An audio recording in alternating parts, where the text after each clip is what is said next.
In der Elefantenfarm von Pienawala gibt es über 80 Elefanten. Mahuts kümmern sich den ganzen Tag nur um sie. Schon mein Urgroßvater war Mahut. Er hat alles, was er über Elefanten wusste, seinem Sohn beigebracht. Und der bekam dann selber einen Sohn und hat ihn unterrichtet. So ging das immer weiter bis zu meinem Vater. Der hat keinen Sohn, aber er hat ja mich. Mein Vater heißt Sunama Banda und ist Chef Mahut auf der Elefantenfarm von Pienawala.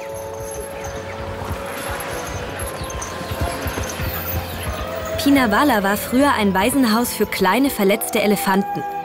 Wieder gesund, blieben sie hier und haben sich vermehrt. Heute gibt's hier jedes Jahr süße Babys. Die Herde hat inzwischen über 80 kleine und große Rüssel.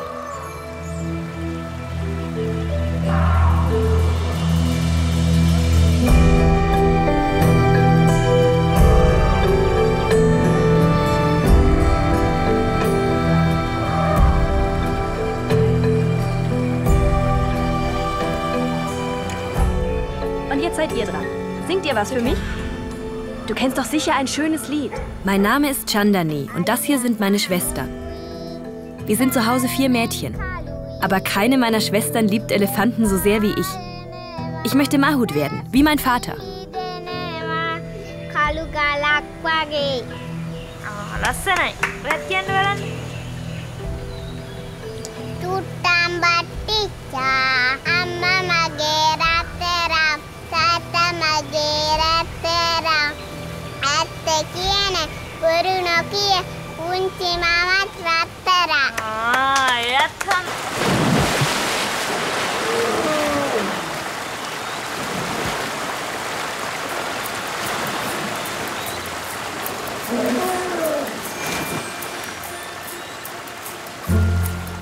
Mein Vater ist der berühmteste Mahut auf ganz Sri Lanka.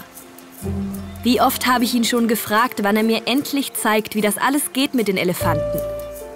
Du bist doch ein Mädchen, hat er immer gesagt und auf einen Sohn gewartet. Noch nie ist hier ein Mädchen Mahut geworden. Noch nie.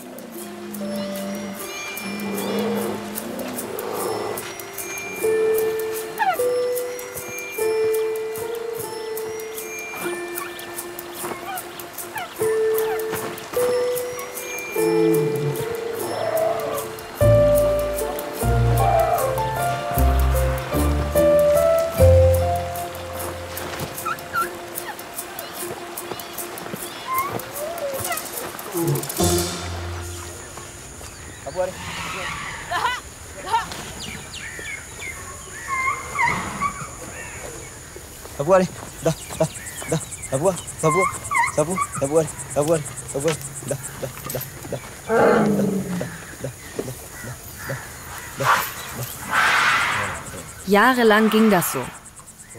Jetzt bin ich 17 und nun hat er endlich nachgegeben. Was soll er auch machen? Einen Bruder werde ich wohl nicht mehr bekommen. Ich glaube, er hat auch gemerkt, dass es mir wirklich sehr, sehr ernst ist. Ich bin sehr glücklich, dass er mich ausbilden will. Deshalb sind wir heute zusammen auf der Elefantenfarm.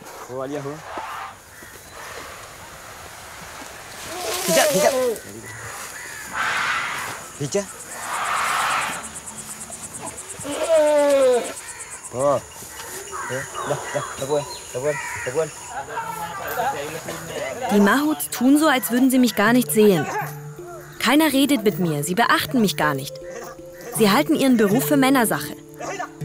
Als würde es dabei nur auf Muskelkraft ankommen. Selbst ein kleiner Elefant hat doch immer noch viel mehr Kraft als der stärkste Mann. Aber trotzdem meinen die, nur Männer könnten Elefanten führen.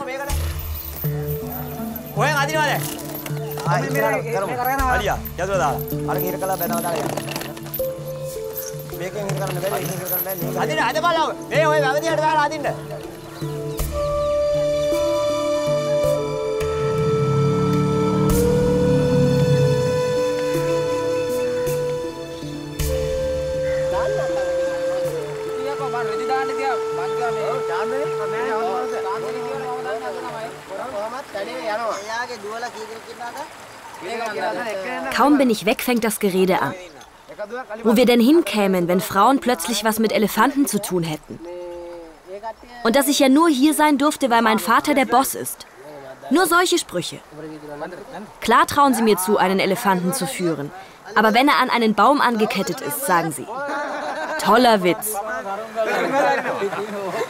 Auf der Elefantenfarm kann ich meine Ausbildung vorerst wohl kaum beginnen.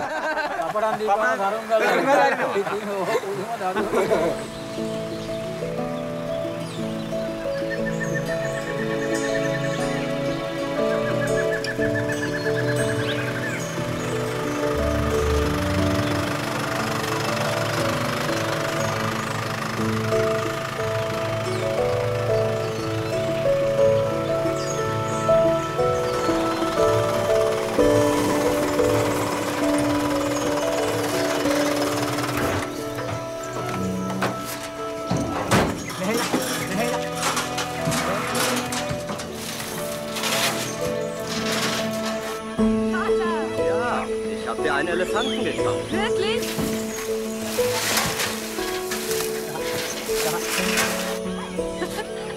Streichle ihn ruhig. Was denn her?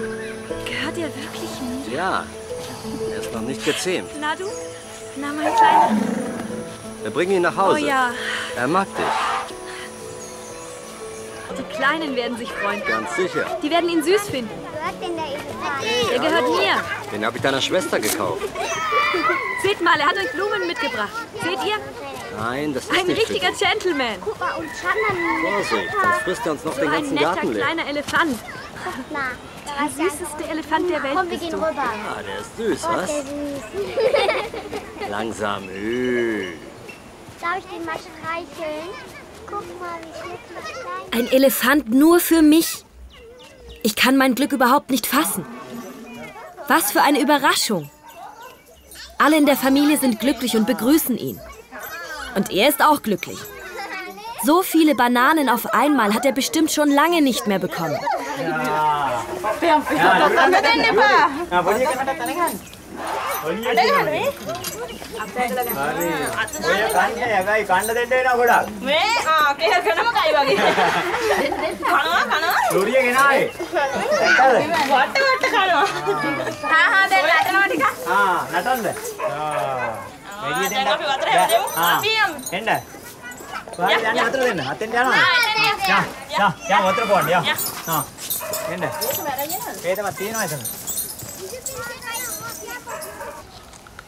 Du bist jetzt dafür verantwortlich, dass er immer gut angekettet ist. Keine Sorge, Vater. Ich werde schon Das aufpassen. weiß ich. Du musst ihn mit Wasser und Futter versorgen. Am besten gibst du ihm Früchte, Kokosblätter und Bananen. Das weiß ich doch, Vater. Er ist so süß. Ja. Wirklich. Bis später, mein Süßer. Sieh mal, er winkt mit den Ohren. Ja. Du kannst ihm ein paar Tricks beibringen. Ich werde ihm ganz viele Kunststücke beibringen. Ja, das glaube ich. Vielleicht wird er ja irgendwann berühmt werden. Ja. Was meinst du? Willst du berühmt werden? Großvater wäre stolz auf dich gewesen. Sehr Ich stolz. hätte ihm so gerne meinen eigenen Elefanten gezeigt. Ja. Wenn er noch bei uns wäre, hätte er dich sicher selber unterrichtet. Von ihm hättest du viel lernen können. Du musst lernen, wie man Arzneien herstellt. Und viele andere Dinge, wenn du nachmittags aus der Schule heimkommst. Einiges weiß ich bereits. Ja, Sogar schon ja. ziemlich viel. Ich weiß, dass du schon viel kannst. Aber trotzdem gibt es noch vieles, was du lernen musst. Und du wirst hart arbeiten müssen. Ich weiß. Wenn du fleißig bist und dich anstrengst, wirst du sicher eines Tages eine berühmte Elefantenärztin und ein guter Mahut sein. Das ist das Medizinbuch unserer Vorfahren. Das ist ein sehr kostbares Buch. Siehst du da? Du hast es von deinem Vater. Ja, und der hat es schon von seinem Vater bekommen. Darin erfährst du eine Menge über Elefanten. Und es enthält alle wichtigen Rezepturen der Elefantenmedizin. Das sind alles Pflanzen, die hier bei uns in der Gegend wachsen, oder? Nun, zumindest die meisten findest du hier. Viele davon wachsen sogar in unserem kleinen Kräutergarten. Hier, siehst du? Du wirst dich schnell mit ihnen vertraut machen. Auch dein Großvater war bereits ein berühmter Elefantenarzt.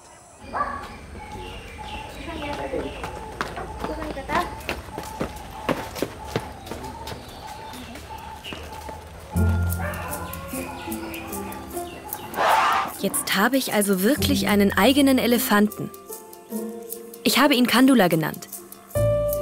Am liebsten wäre ich immer bei ihm. Aber ich kann ja nicht ab sofort die Schule schwänzen.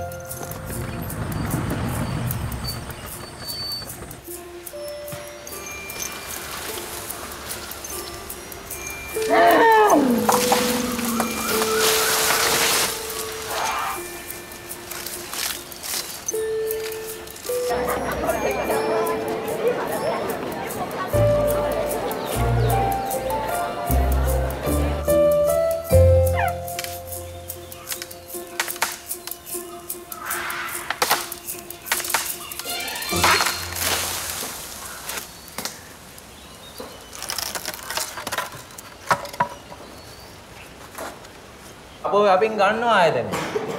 නේද? ඒක තමයි මූලික වැටුප. නේද?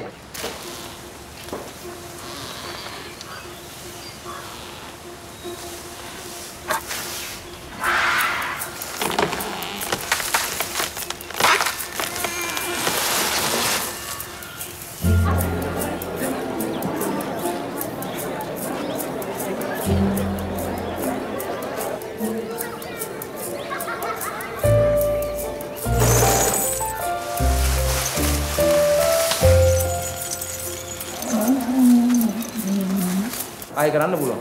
දැන් අපි නම් ගුරුවරයා දැන් අපිට තියෙන වෙනම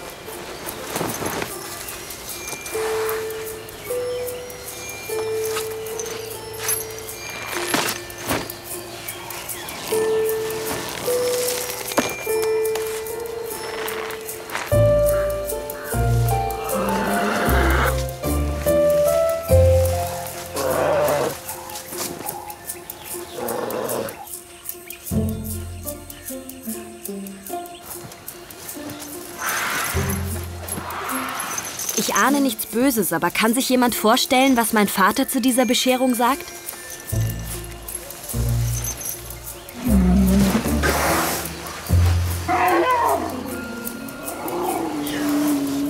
Heute will er mir an einem großen Elefanten noch einmal zeigen, wie man so ein Riesentier richtig festmacht.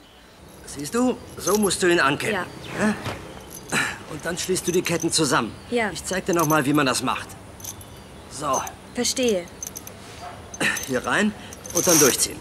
Hast du gesehen? Ja, ich hab's verstanden. Und dann nimmst du die Kette und wickelst sie zweimal rum. Das Ja, muss ich richtig weiß es fest jetzt. sein. Na, hast du es verstanden? Oh. Ja, gut so. Gut. Ja, genau da durchführen. So ist es richtig. Gut.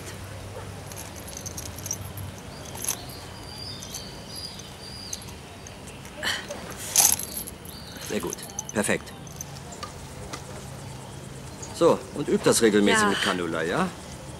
Elefanten sind nun mal ziemlich große Tiere. Die kann man nicht einfach rumlaufen lassen. Ich weiß, dass du jetzt besser aufpassen wirst. Du allein bist jetzt für Cannula verantwortlich, ja? Gut. Ich vertraue dir. Ja, schön. Auf. Nein, nein, nein, nicht fressen. Weiter. Oh. Ah, schön. Es gibt einen neuen Elefanten auf der Farm. Ein wilder Bulle aus dem Dschungel. Er ist verletzt und gefährlich. Hier bei meinem Vater soll er verarztet werden. Aber dazu muss er ruhig bleiben. In der Gegend, wo wir ihn gefunden haben, hat er bereits 3 Leute getötet. Der ist also wirklich gefährlich, weißt du? Und über 100 Häuser hat er dort zerstört. Wir haben ihn Anfang des Jahres gefangen, aber er ist immer noch ziemlich wild und schwer einzuschätzen. Es war nicht einfach, ihn zu fangen. Verstehe. Er hatte kein Vertrauen zu Menschen. Im Gegenteil. Er war es immer gewohnt, Menschen anzufallen und alles zu verwüsten. Oh. Er ließ sich auch nicht vom Geschrei beeindrucken. Er hatte keine Angst vor Knallkörpern, vor Feuer oder vor sonst irgendwas. Er ist wirklich ein bedauernswerter Bursche. Er kann einem leid tun. Ich finde, er sieht gar nicht so gefährlich aus. Eher ein bisschen traurig.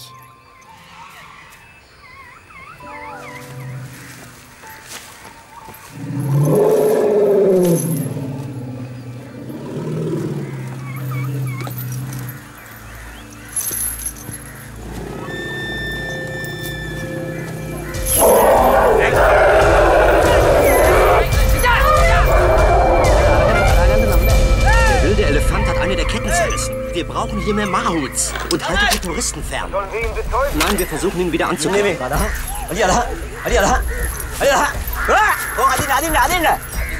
Mit einem Arbeitselefanten nähert sich mein Vater dem wilden Elefantenbullen.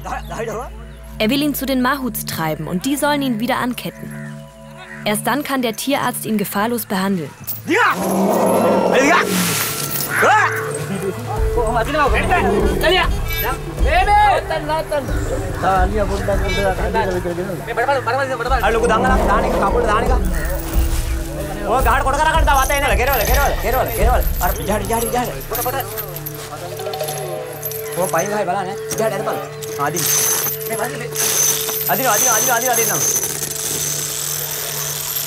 හරි. ඕක දැන්ට පොල් ගහ ගැට ගහ ගන්න මොකක් හරි. Sogar der Direktor der Farm ist gekommen. Was macht das Mädchen denn hier? Hat er die Mahuts gefragt. Ich weiß nicht, was sie ihm geantwortet haben. Vor dem Direktor habe ich fast mehr Angst als vor dem wilden Elefanten.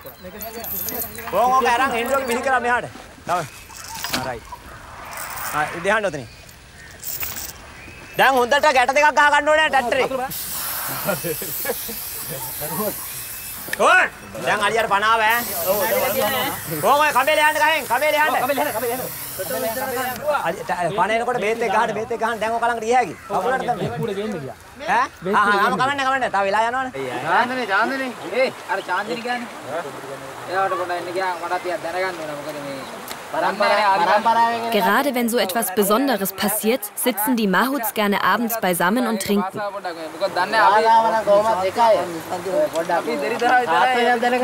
Aber sie reden heute wieder mehr über mich als über den gefährlichen Bullen. Sie sagen, ich hätte sicher die Hosen voll gehabt, als sich der Elefant fast losgerissen hatte. Und dass Frauen nicht mal den Mahutstock richtig halten könnten.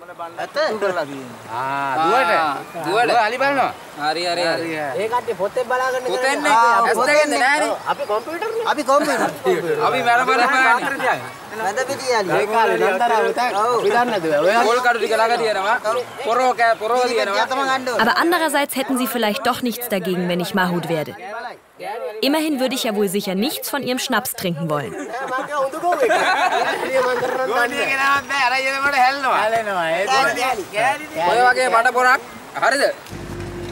Mohammed ist ein erfahrener Wildhüter.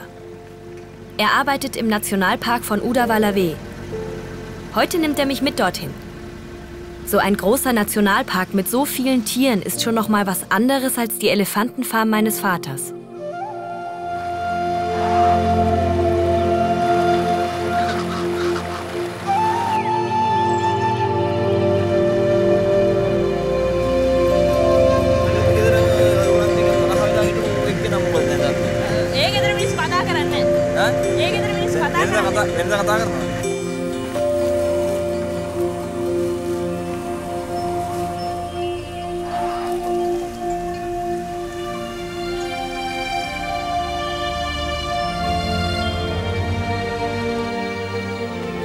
Über 500 Elefanten leben im Park und Mohammed kennt jeden einzelnen von ihnen.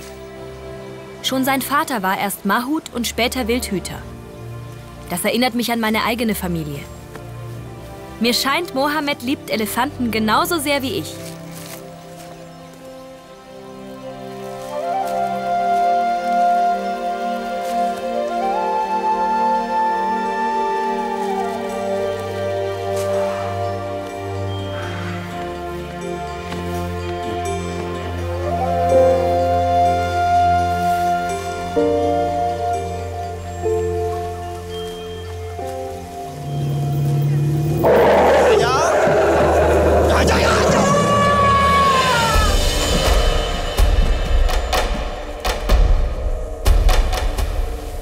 Das war knapp. Zum Glück habe ich Mohammed bei mir.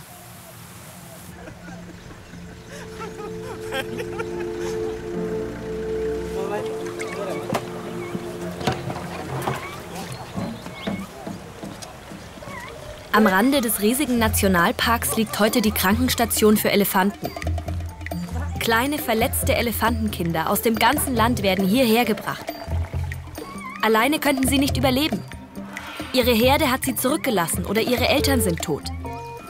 Mohammed und seine Kollegen pflegen sie wieder gesund.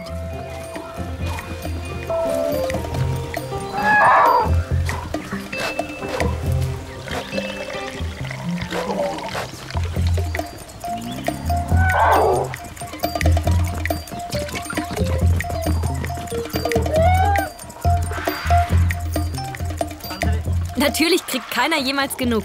Alle wollen immer noch mehr Milch.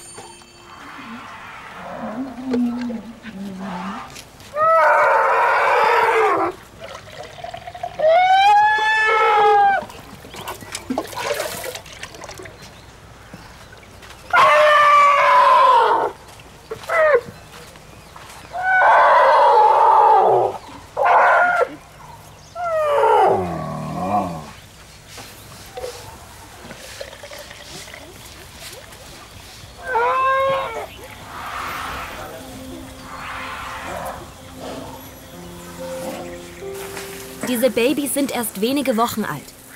Manche sind krank und noch sehr schwach. Aber in ein paar Jahren werden sie groß und stark sein. Dann dürfen sie zurück in die Freiheit. Ich muss mich erst einmal von diesen süßen Babys verabschieden. Es geht zurück nach Hause. Morgen ist wieder Schule.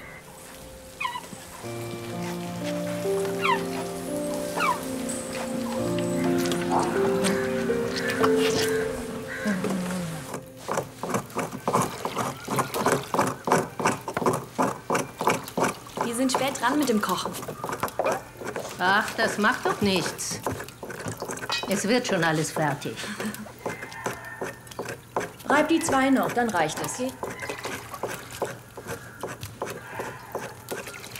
Sag mal, Großmutter, dein Vater und dein Großvater waren doch auch Mahuts, oder? Großvater und Vater, ja. Und mein Mann auch. Und dann mein Vater. Ja, dann mein Sohn, dein Vater. Hast du nie mit Elefanten gearbeitet, Mutter? Oder sie wenigstens gefüttert? Um Himmels Willen, nein. Ich habe sie mir immer nur von Weitem angeschaut. Großmutter, kann eine Frau das überhaupt? Ich meine mit Elefanten arbeiten, so wie ein Mahut. Zumindest müsste sie vorher alles lernen. Genau wie jeder andere Mahut. Man muss alles können.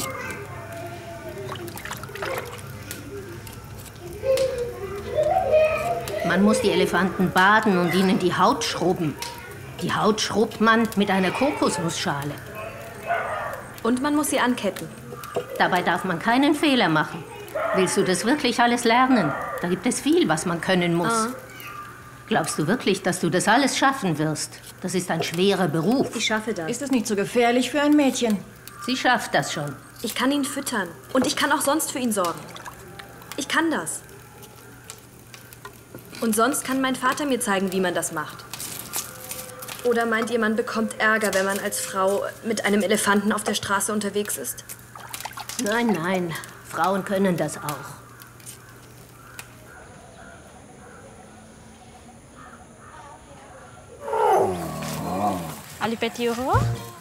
Es mag albern sein, aber ich wollte schon immer mal mit einem Elefanten Fußball spielen. Wie? Man boleh genau. Ah. On. Kah? Ada kinen. On. On. Kah? Kah? Evan. Kah. Kah.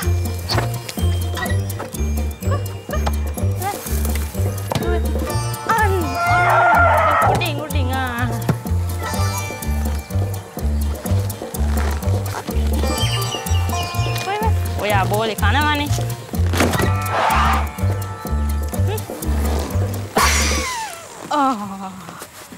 Oh, no, go. Oh. Himko gan ha. Ani dagan de. Ani dagan bol gam ko. Oh. Oh. Go. Tem hinde.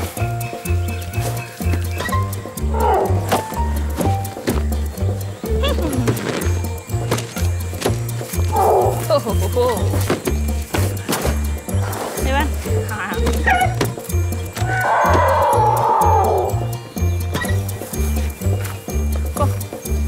Go boleh Evan. Go. Evan. Go. Dah.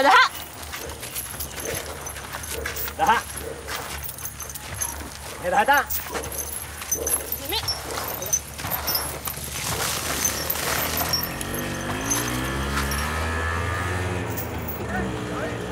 Das ist Raja.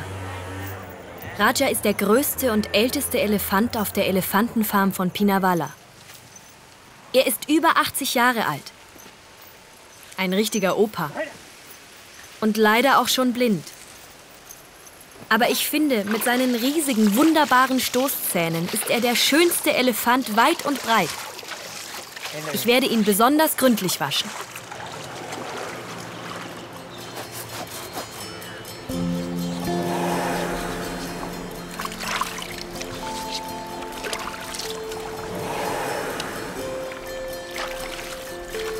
Sag mal, Vater, wie bekommen Elefanten in der Wildnis eigentlich den Dreck von ihrer Haut? Nun, ihnen schrubbt natürlich niemand den Rücken. Ja. Aber am Ufer der Seen gibt es Bäume. Sie gehen also erst ins Wasser und kühlen ihre Haut. Und dann reiben sie sich an den Bäumen den Dreck vom Körper. Das ist zwar nicht ganz so bequem wie bei uns, aber es geht auch. Aber sie mögen es sehr gern, wenn wir sie schrubben. Wilde Elefanten verbringen den größten Teil des Tages im Schatten der Bäume. Und so schützen sie ihre Haut vor dem Austrocknen. Elefantenhaut reagiert sehr empfindlich auf die Sonne. Sie können furchtbaren Sonnenbrand bekommen. Deshalb sind sie sehr vorsichtig. Ihre Haut sieht zwar auf den ersten Blick alt und verschrumpelt aus. In Wahrheit ist sie aber sehr weich und zart.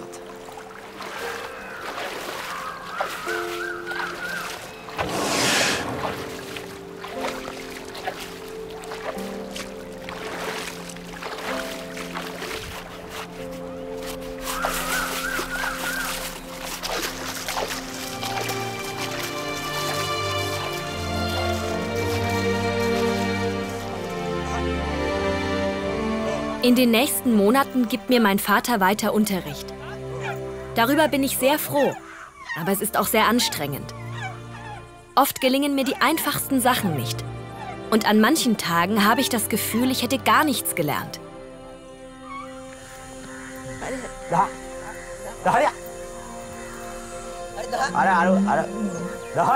Es dauert Wochen, bis ich ein paar kleine Fortschritte spüre.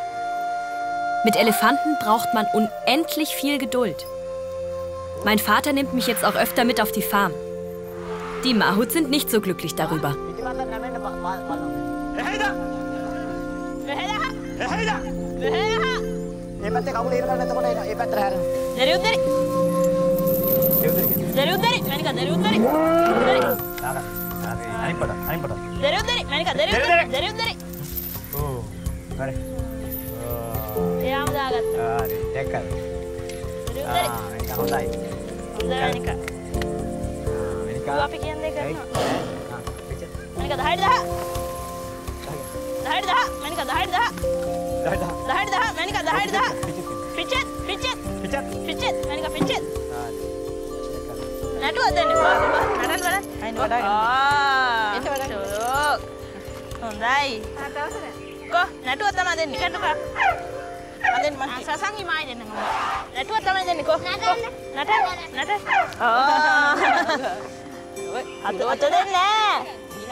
Und dann wird es ernst. Ich soll dem Direktor und den Mahuts zeigen, was ich kann. Mein Vater möchte, dass ich mit Kandula an der Perahera teilnehme. Einer großen Elefantenprozession mit vielen Zuschauern. Dazu muss ich eine Prüfung ablegen. Mir schlägt das Herz bis zum Hals, denn ich weiß ja, was sie über mich denken. Und über meinen Wunsch, der erste weibliche Mahut zu werden.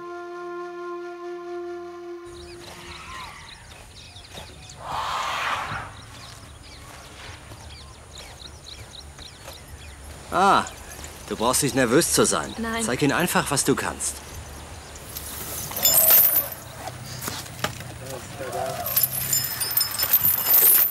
Manika, dari udari. Dari udari. Dari udari. Manika, dari udari. Manika, dari udari. Dari udari.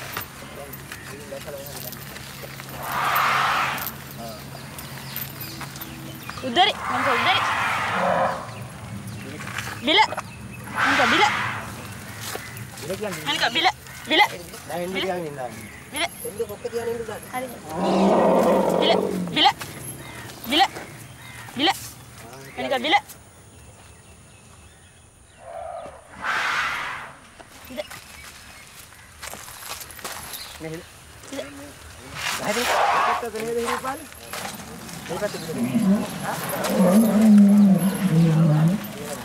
Daha.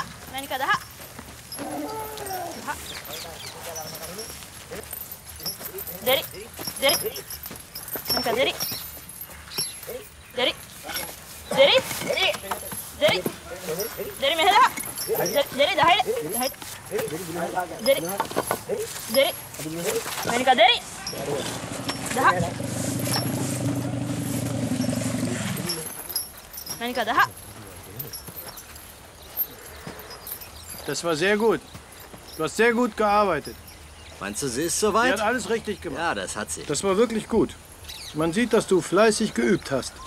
Sie hat in den letzten Monaten wirklich hart an sich gearbeitet. Ja, das sieht man. Jetzt darf sie einen Elefanten bei der Perahera führen. Ihr großes Ziel.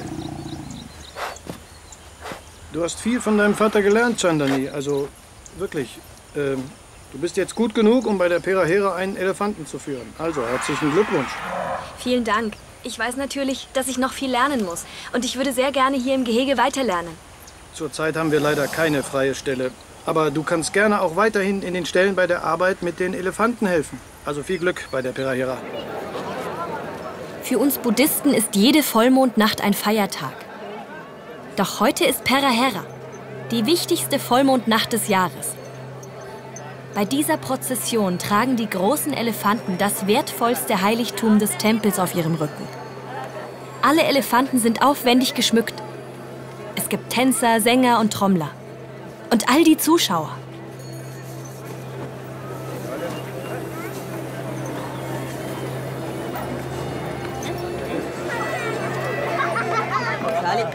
Für viele ist es das wichtigste Fest des Jahres. Und ich bin mit Kandula dabei.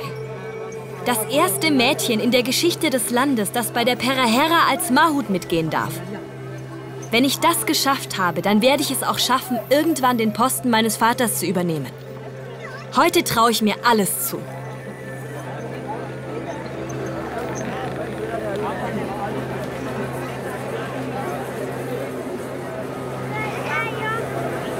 Als ich 15 Jahre alt war, hat mein Vater mich zum ersten Mal gefragt, ob ich mit ihm den Elefanten schmücken wollte.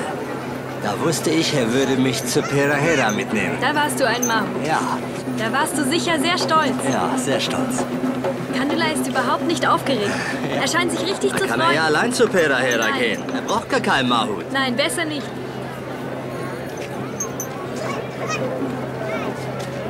Ich führe den Großen und du den Kleinen. Ich führe den Kleinen. Ja, klar. Ich führe natürlich den Kleinen. Natürlich. Du kannst wirklich stolz sein. Ist das nicht wunderschön? Ja, der schönste Tag meines Lebens. Und er erst. Wie schön er angezogen ist. Sehr schön. Mein Teller war als erstes leer. Du bist noch zu klein. Kandula würde dir durchgehen. Darf ich ihn auch mal streicheln? Was? Darf ich auch mal streicheln? Natürlich darfst du ihn streicheln. Er spürt das auch durch den Stoff. Kommst du? Du musst jetzt mit Oma gehen. Die Perahera beginnt.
Der schönste Tag meines Lebens geht zu Ende.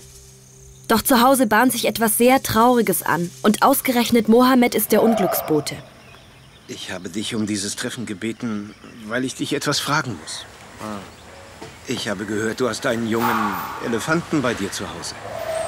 Im Garten. Ich weiß natürlich nicht, ob das wahr ist. Deshalb frage ich dich. Das stimmt. Ich habe ihn gekauft. Und wo? In Udawalawe. Ich habe ihn bezahlt. Trotzdem gibt es da ein Problem. Das ist ein wilder Elefant. Und einen wilden Elefanten kann man nicht kaufen. Sowas ist verboten und du bekommst richtig Ärger, wenn das rauskommt. Und deshalb rate ich dir, das Tier dem Nationalpark zu überlassen. Mir wurde gesagt, er sei in Gefangenschaft aufgewachsen. Mir wurde da leider etwas anderes gesagt. Ja, Mohammed, du weißt, dass ich Elefanten liebe. Und diesen Elefanten habe ich für meine Tochter gekauft, für Chandani, damit sie lernt, wie man mit Elefanten umgeht. Ja. Er war sehr teuer und es war auch nicht einfach, ihn hierher zu bringen. Aber ich habe es geschafft, er ist hier. Meine Familie liebt diesen kleinen Elefanten und deshalb kann ich ihn jetzt nicht einfach wieder zurückgeben. Und woher weißt du eigentlich, dass das ein wilder Elefant ist? Ich will dir helfen und deshalb erkläre ich es dir nochmal. Wenn das Wildlife Department Wind von der Sache bekommen sollte, kannst du und eventuell auch deine Tochter eine Menge Ärger bekommen. Es gibt Beweise, dass das ein wilder Elefant ist. Ich kann das sowieso nicht entscheiden. Ich habe den Elefanten Chandani geschenkt, also musst du sie fragen. Aber sie liebt diesen Elefanten, das wird nicht leicht. Okay, ich werde mit dir reden. Ja, geh nur. Bitte versteht das nicht falsch. Ich will euch wirklich nur helfen. Rede mit ihr. Also bis später dann. Unglaublich. Wie können Sie mir nach allem, was ich getan habe, den Elefanten wieder wegnehmen? Es ist gegen das Gesetz. Einen wilden Elefanten zu halten ist verboten. Und warum ist das verboten? Naja, wir müssen unsere Elefanten schützen. Kandula gehört dem Nationalpark. Und außerdem ist er da glücklicher. Im Park wird es ihm viel besser gehen. Woher willst du das wissen? Wenn du willst, kann ich es dir nächste Woche zeigen. Da wildern wir Elefanten aus. Dann wirst du es verstehen.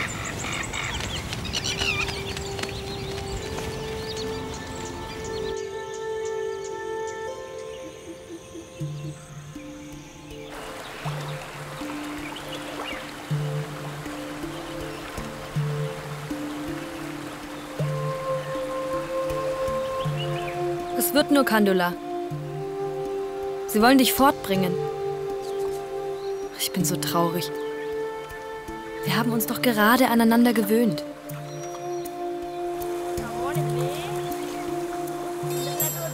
Mohammed sagt, du bist ein wilder Elefant. Der hat da wohl recht, was? Zahm bist du jedenfalls nicht, du frecher Elefantenjunge.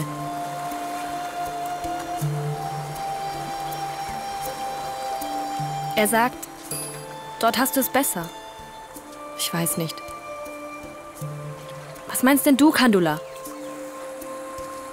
Wahrscheinlich wird es dir dort wirklich gefallen. Aber ich bin dann hier alleine und vermisse dich.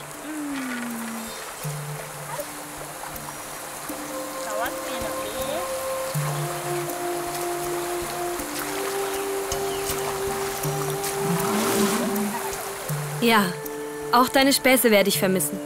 Sehr sogar. Sehr.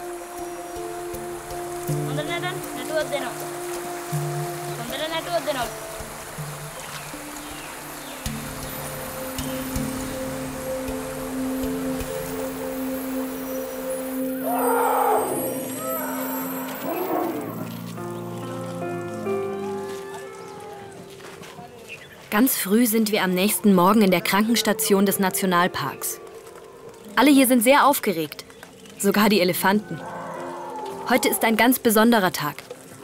8 Jungtiere werden in die Freiheit entlassen. Kaum zu glauben, dass sie einmal klein und krank waren. Heute beginnt ein neues, aufregendes Leben für sie.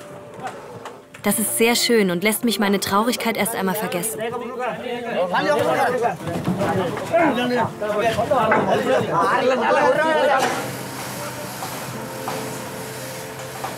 So wenig Kontakt zu Menschen wie möglich. Das ist die Grundregel, nach der die Elefanten hier aufwachsen. Und eines Tages sind sie dann groß genug, um in die Wildnis entlassen zu werden. Aber alle tragen ein Funkhalsband. Ihr wisst also ständig, wo sie sind? Genau. Ich glaube, die sind soweit. Es kann losgehen.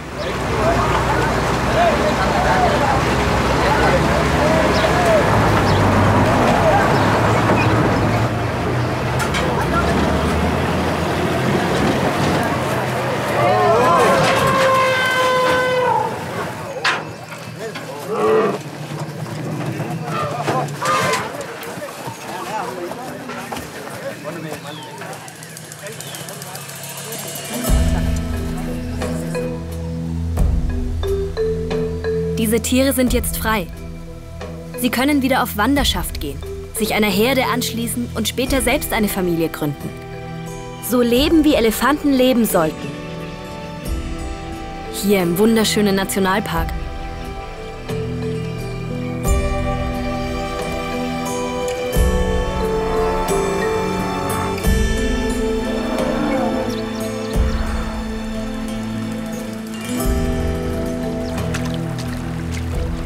Vielleicht hat Mohammed recht. Hier würde es auch Kandula besser gefallen, als angekettet bei uns im Vorgarten. Ach, Kandula.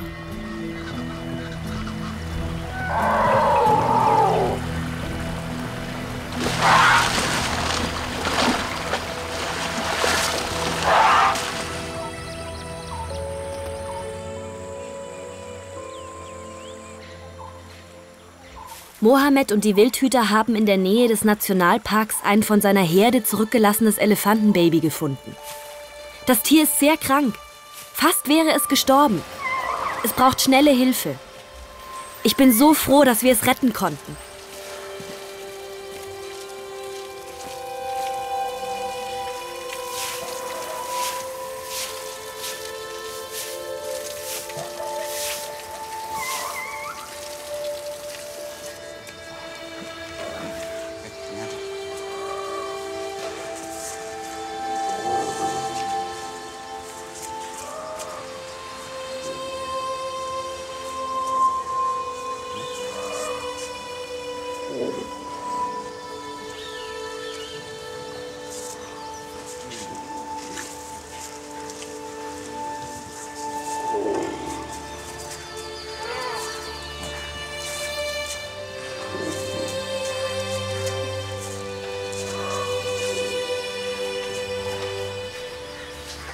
Er hat eine Wunde am Brustkorb, die wirklich böse aussieht. Sie ist ziemlich tief vereitert und kaum verheilt.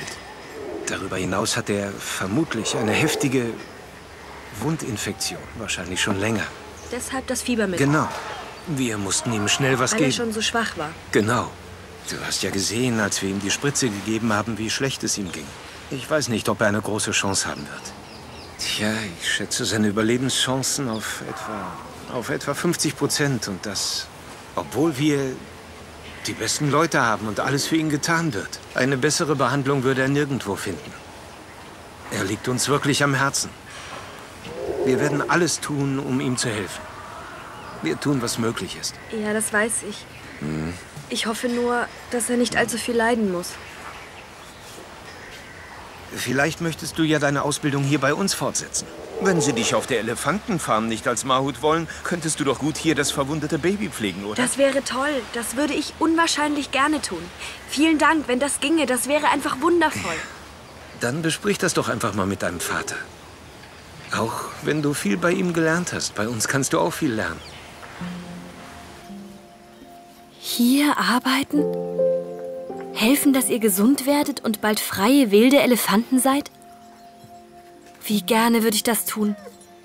Wie mein Vater früher den Babys in Pinawala geholfen hat, so könnte ich hier helfen.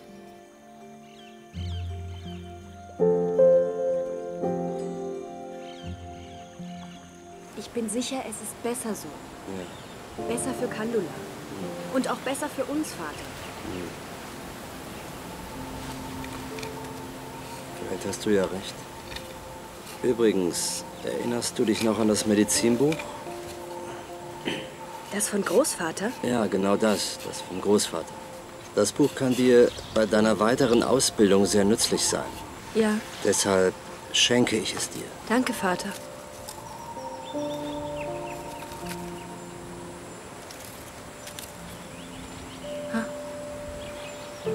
Ich bin sicher, du wirst im Nationalpark eine Menge lernen.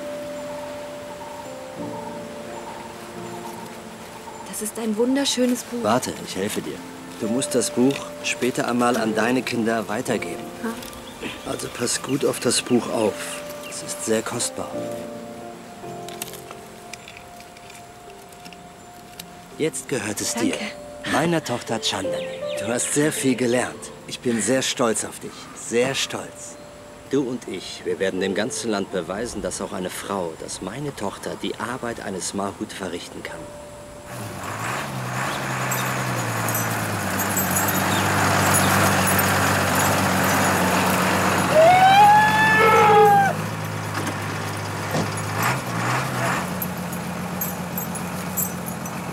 Jetzt ist es soweit.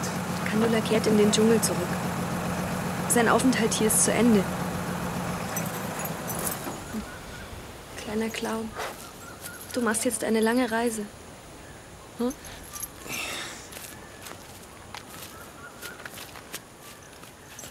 Du willst mich nicht verlassen, habe ich recht? Hm? Kleiner Clown, dir wird es dort ganz bestimmt gut gehen. Jetzt freu dich doch. Du wirst frei sein. Ich werde dich bald besuchen. So, Chandani, lass ihn gehen. Wir laden ihn ein. Komm, mein Kleiner.